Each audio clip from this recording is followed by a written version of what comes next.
Um tema importante e um tema necessário. Conto que uma vez alguém estava muitos anos planejando escalar uma montanha muito alta. Era o sonho da vida dele.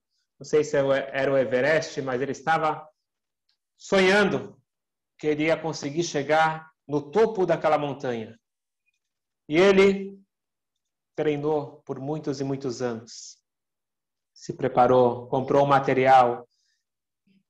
E ele estava pronto, finalmente, para poder escalar aquela grande montanha. Ele foi, e depois de alguns dias de trabalho duro, finalmente, ele chega no topo da montanha. E quando ele chega no topo da montanha, de repente, ele está andando e ele encontra uma criancinha no topo da montanha. Ele falou, como pode ser? Eu estou há anos me preparando, eu estou há dias subindo, e de repente essa criancinha está aqui brincando no topo da montanha. Como que é possível? Ele se aproxima e fala, como que você conseguiu? Como que você chegou aqui? Eu não cheguei aqui, eu nasci aqui. E eu pergunto para vocês, quem tem mais mérito?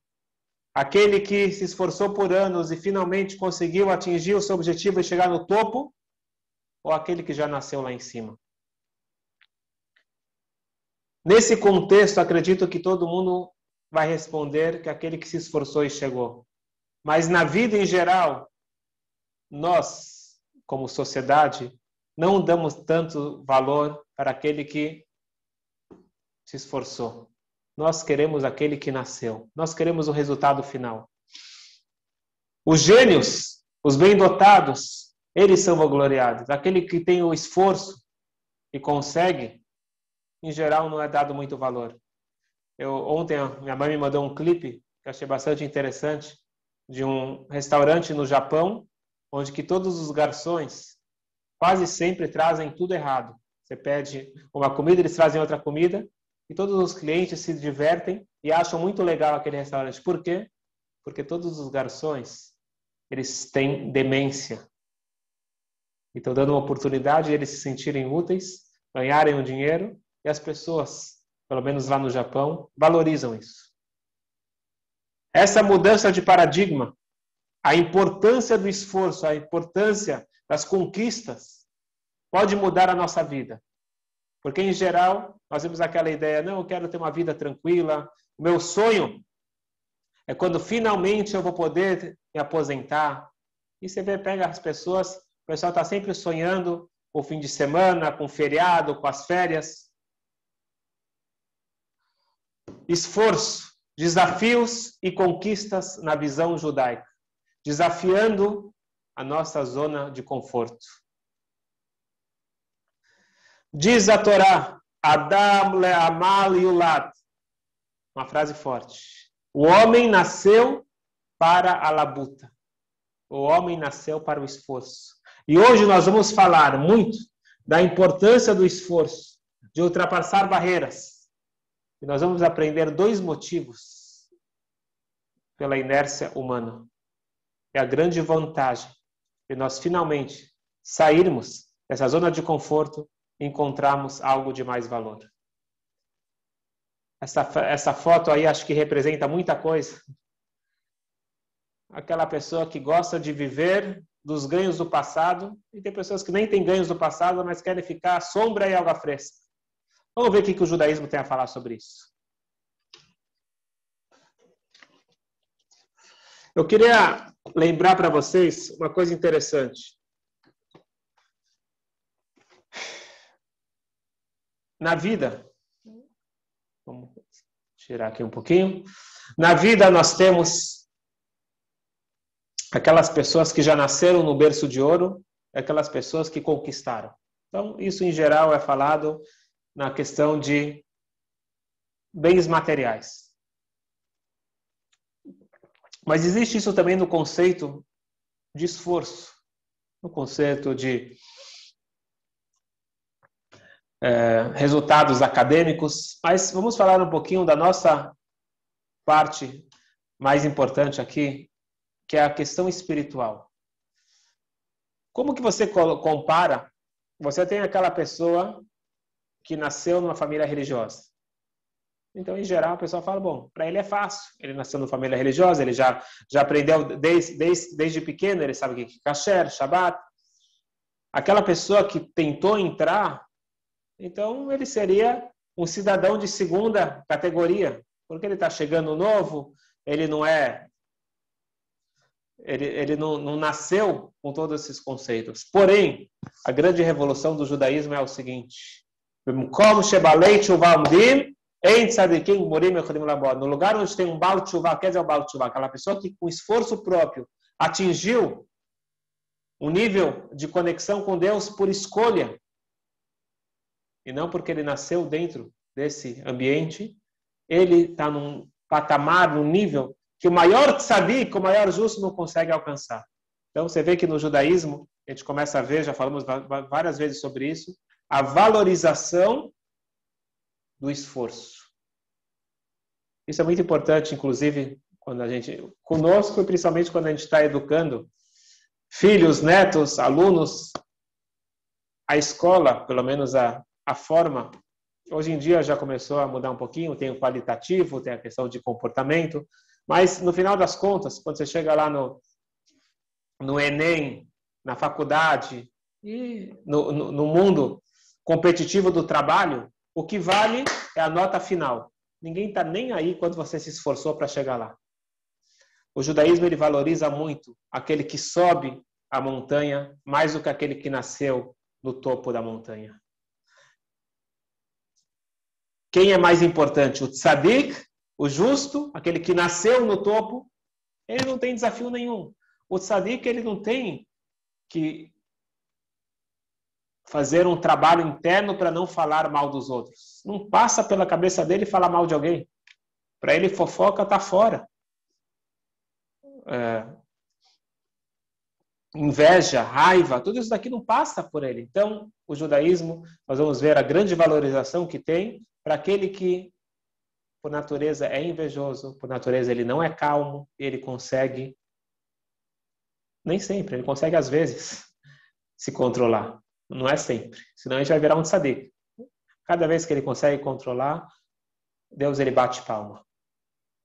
O Bazeivan, Mashikatuf, o Shaftem, Moreitem, Ben Tzadik, Larashá, Ben Oved, Elokim, Asher Lavado. Está escrito, sentem e vejam a diferença entre um tzadik, um justo, e um perverso, um rachá. Entre aquele que serve Deus e aquele que não serve. Aparentemente, aqui ele está falando de duas categorias. O tzadik e o rachá. O tzadik é aquele que serve, e o rachá, o perverso, é aquele que não serve a Deus. Porém, dizem nossos sábios, não. Existem aqui 4 categorias. Tem o tzadik, que não é para nós. Aquele que nasceu justo, aquele que nasceu no berço de ouro espiritual, não é o nosso nível. O rachá, o perverso, também não é o nosso nível. Agora, dentro do que serve e não serve,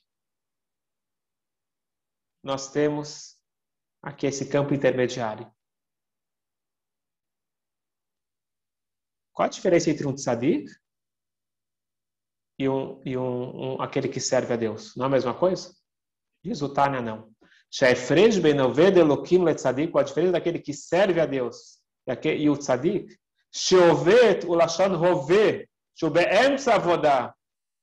Oved quer dizer aquele que está servindo a Deus.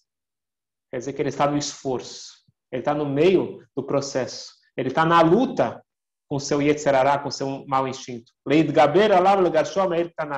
é fácil. Nós temos que lutar contra nosso próprio instinto negativo que está dentro de nós, que é a alma animal. Nós temos que tomar muito cuidado para que ele não domine a nossa cidade, o nosso corpo. Que ele não domine os nossos órgãos. É um trabalho incrível e constante, e esse é o Benoni. Então, o tzadik, ele não é aquele que serve a Deus. numa linguagem presente. Avalat Tzadik Nikra Eved Hashem B'Shemator. Ele já é um servo de Deus. Ele não está servindo a Deus. Ele já é um servo, ele já conquistou a esse nível, esse patamar. É igual um sábio. Ele não está estudando para ser sábio. Ele já é sábio. Ele já é rei. Ele não está na campanha. O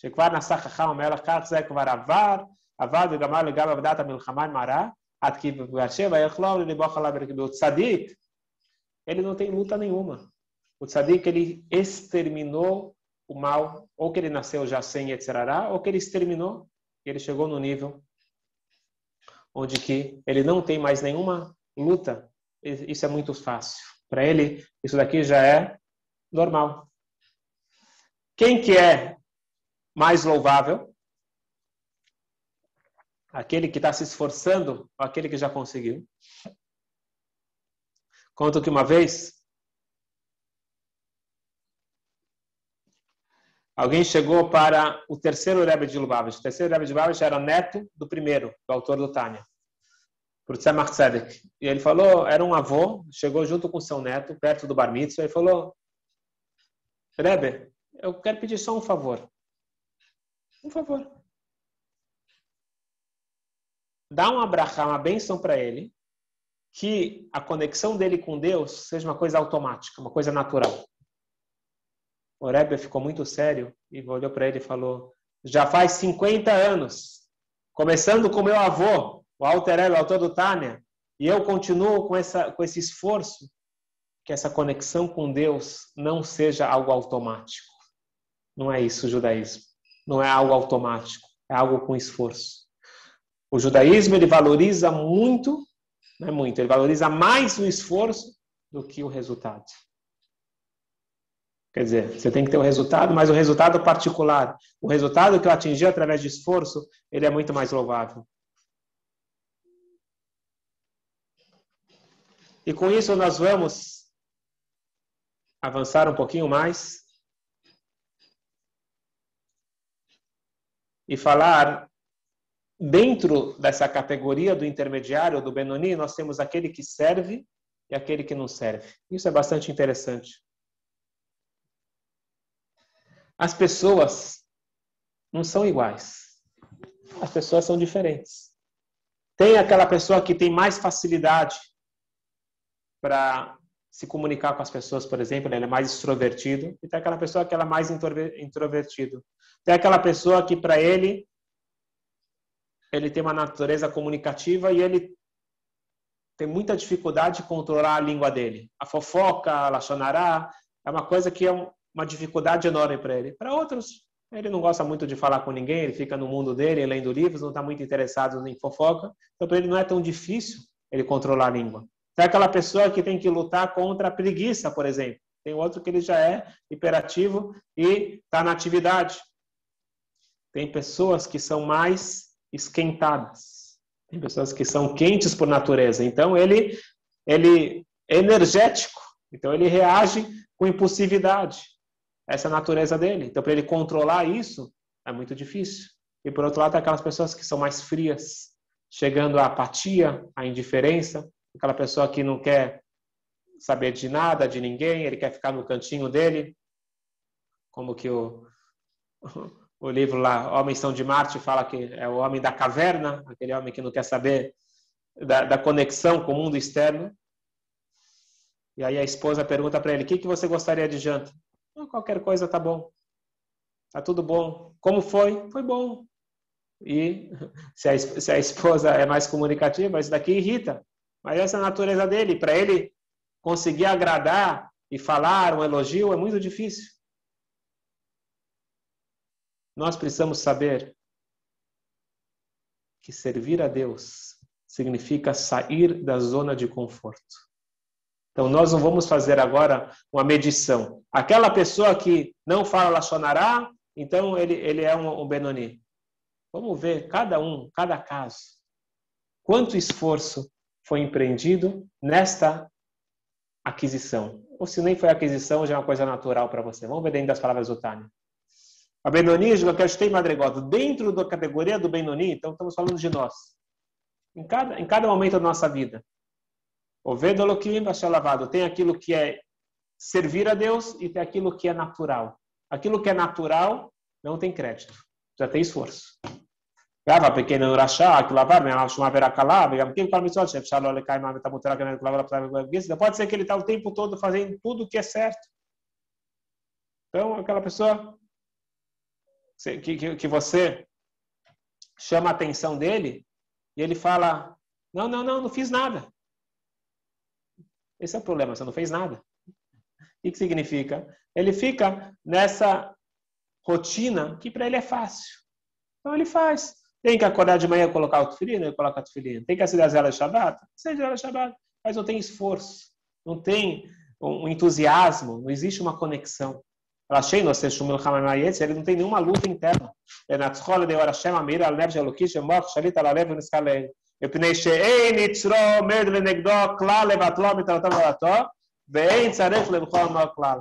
tem luta nenhuma, ele não tem esforço nenhum. O Yetzer Hará não atrapalha ele.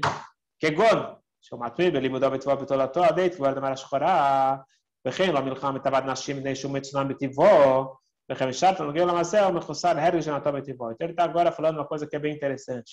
É o conceito de mará shchorá e mará levaná.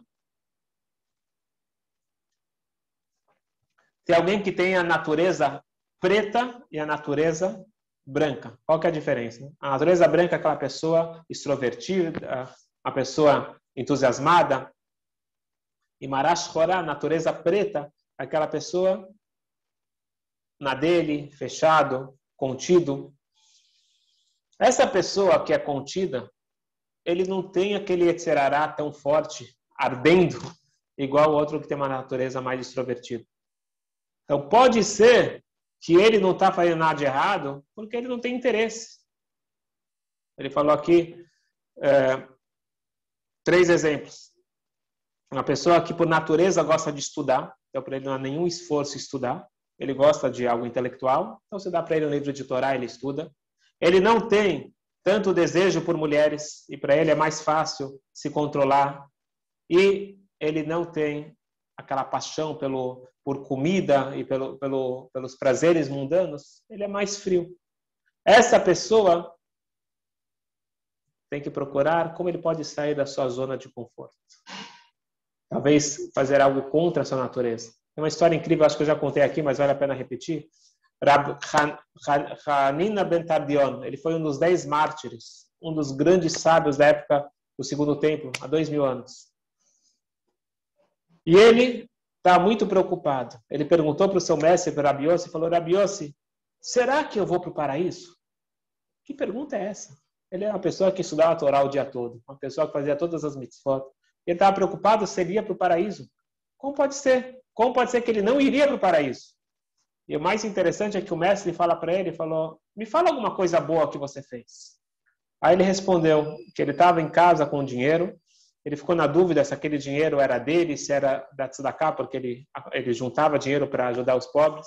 Ele estava na dúvida de quem era esse dinheiro. Ele falou, na dúvida, eu destinei todo o dinheiro para a tzedakah.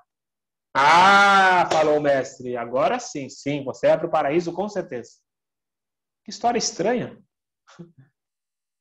Porque ele deu uma tzedakah a mais um dia, e por isso ele vai para o paraíso. Só que essa história é justamente o que nós estamos falando aqui. Esse Rab Hanina ben Tardion estudava a Torá o dia todo. Por quê? Porque ele tinha essa natureza de estudar a Torá o tempo todo. Então pode ser que ele não estava fazendo isso porque ele ama Deus, porque ele está conectado com Deus. Ele está fazendo isso porque ele gosta, ele tem aquele prazer intelectual, que aliás não tem prazer maior do que estudar a Torá. Então ele fazia isso por prazer. Ele está na dúvida se isso ele fazia por prazer ou por Deus. Então, ele pergunta para o mestre, eu vou para o paraíso ou não? O mestre fala alguma coisa que você fez. E ele entendeu a pergunta. Fale algo que você fez para sair da sua zona de conforto. Essas pessoas mais contidas, em geral, são pessoas que também ficam guardando muito o seu dinheiro. Tem dificuldade de fazer a mitzvah, a grande mitzvah, de ajudar o próximo. Ele fica mais na dele. Quando ele mostrou que quando ele estava na dúvida, ele deu tudo para tzedakah, ele mostrou que ele faz o que Deus pede e não aquilo que a sua natureza lhe atrai. Aí falou, agora comprovou retroativamente que todo o teu estudo, tudo que você faz é por Deus. Portanto, vamos ver agora como a gente pode aplicar, todos nós. A gente se acostuma com a nossa zona de conforto. Pode ser que é muito elevada a nossa zona de conforto, mas não deixa de ser zona de conforto. Então, nós vamos agora finalizar com dicas práticas. A conexão que surge com as dificuldades, o processo psicológico e espiritual. O que acontece? O Alter Rebbe ele explica o que acontece na nossa cabeça nesse processo. Quando uma pessoa tem que sair da sua zona de conforto, e todos nós precisamos na vida para avançar, a gente precisa sair da nossa zona de conforto. Uma pessoa que quer conseguir um emprego, um trabalho, sou muito tímido. Então, se ele se conscientizou que ele precisa conseguir, precisa sair disso, então ele vai fazer um treino, um coach, alguma coisa para conseguir evoluir. O Alter Rebbe explica o seguinte. Para eu vencer a minha zona de conforto, eu preciso passar por duas etapas. A primeira etapa é intelectual e a segunda etapa é emocional. Isso aqui você pode aplicar para tudo na sua vida. Primeira coisa, mas no nosso caso a gente está falando sobre conexão com Deus, então vamos usar esse exemplo. Primeiro eu preciso reconhecer a importância de Deus. Sem isso, não tem ponto de partida. Reconhecer a importância de fazer algo por Deus e sair da minha zona de conforto. E a segunda coisa é despertar uma conexão emocional. Então, primeiro é intelectual, depois é emocional. No momento que eu tenho esse processo ultrapassado, aí fica fácil. Então, não é ficar forçando. Então, você fala para uma criança, vai, você tem que conseguir, tem que conseguir. Então, primeiro ele tem que entender a importância de conseguir. Depois ele tem que criar vontade de conseguir. E aí ele consegue. ולכן צריך להתבונן, כל כך גדולת השם לא ידמי ותואר רוח דעת בידי השם ומוכו להשתמש שלו ועד המצוות לא תעשה, אהבת השם ולבוא עליו כמה בקיום המצוות המותר הגנה כולה. Ele não precisa aqui de grandes meditações para poder atingir essa conexão com Deus. Ela dá o lobe avam suter da shebelef palot Israel, shenikru avei shemo. Basta ele despertar uma vontade interna. Interiormente nós queremos todos fazer a vontade de Hashem. ולכן אין נקרא עובד כלל.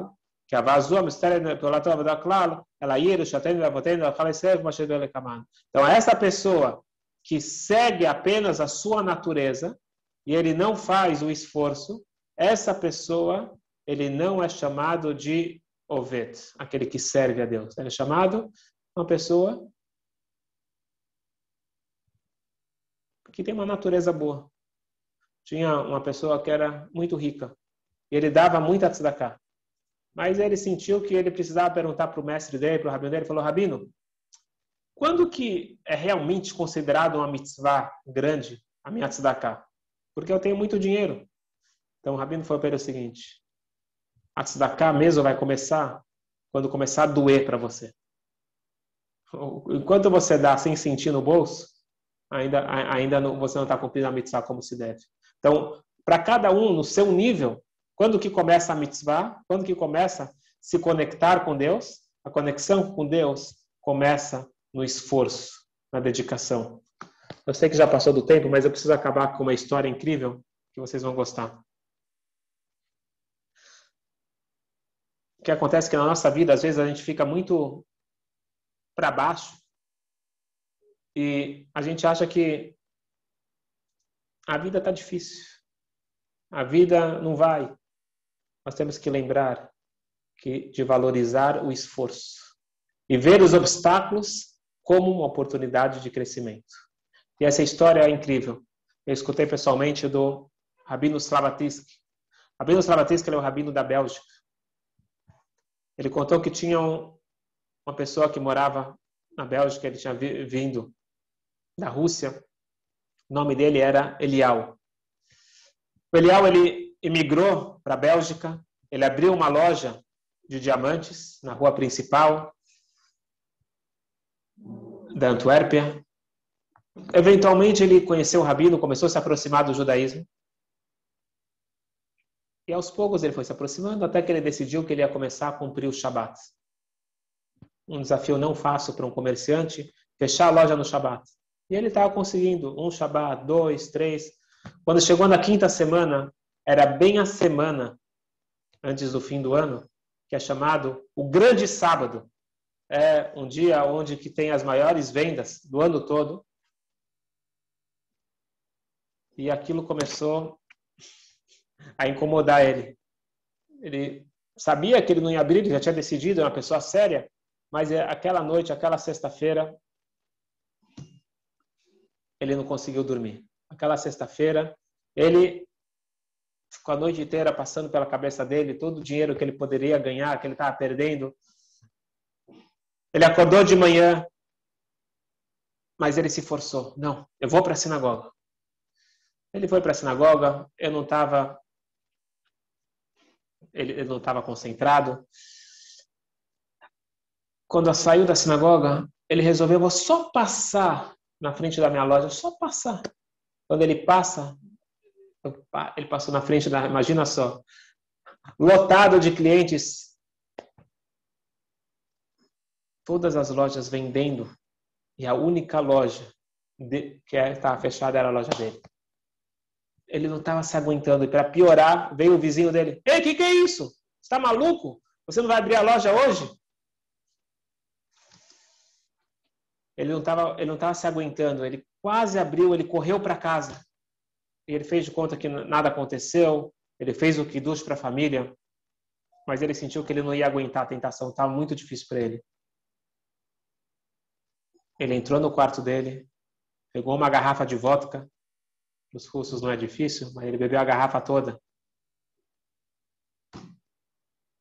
e adormeceu. Quando ele acordou, já era depois do Shabat, ele liga correndo, quem conta essa história é o Rabino Slavatsky, ele ligou correndo e falou, Rabino, preciso falar com você urgente. Tá bom, por favor, pode vir. Ele chega para o Rabino e começa a chorar, falou, Rabino, eu preciso de uma retificação espiritual, eu sou um pecador, olha o que eu fiz. Eu acabei com o Shabat, eu fui lá e tomei, eu sei que está errado, eu fui lá e tomei a bebida e dormi o Shabat todo, em vez de estar com a minha família, comendo, festejando, estudando Torá. E de repente ele olha para a cara do Rabino e o Rabino está derramando lágrimas. E aí o Eliel começa a chorar, ele fala, Rabino, é tão grave meu pecado, não tem conserto? E o Rabino falou, não estou chorando pelo teu pecado, eu estou chorando de inveja. Você não sabe como que eu tenho inveja de você? Eu estou aqui observando o meu Shabat e o teu Shabat. Como foi o meu Shabat? Eu acordei de manhã,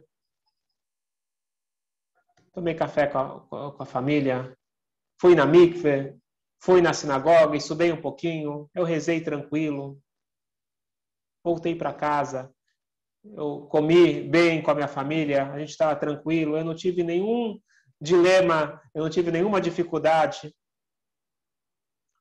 Para mim foi ótimo. O Shabat me fez muito bem. Mas o que eu dei para o Shabat? O que eu dei para Deus no dia de hoje? Nada. Mas o teu Shabat, você que por anos, a vida toda abria a loja no Shabat, decidiu fechar no Shabat. Você passou na frente da tua loja e não abriu. Você tinha tudo para cair na tentação e você arrumou um jeito de não desrespeitar o Shabat. Deus está olhando para o teu Shabat, para o meu Shabat. E Deus está falando, que incrível, quão querido é esse Eliel. Eu estou com inveja positiva de você. Amigos, aqui fica a mensagem e o treino para a nossa vida. Valorize o esforço e veja os obstáculos como oportunidades de crescimento. Boa sorte para todos nós.